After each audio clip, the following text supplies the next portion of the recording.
කියන්නේ ජපන් භාෂාවේ ප්‍රධානම කොටසක්. ඒ මොකද කියනවා නම් හිරංගන, කතකන සහ මේ kanji අපිට ජපන් භාෂාව පරිහරණය කරනවා නම් ඉගෙන ගන්නවා නම් අනිවාර්යයෙන්ම අත්‍යවශ්‍යයි. kanji අක්ෂර ජපන් භාෂාවට එක් වෙලා තියෙන්නේ චීන භාෂාවෙන්.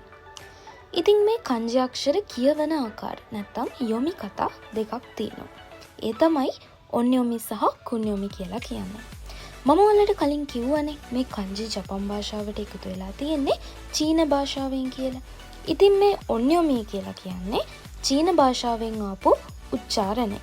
අපි මේක පාවිච්චි කරන්නේ kanji දෙකක් තුනක් එකට භාවිතා කරන අවස්ථාවලදී. කුන්යොමි කියලා කියන්නේ kanjiයට ජපන් ජාතිකයන් විසින් දුන්න මූලික ජපන් කියවීම නැත්නම් උච්චාරණය.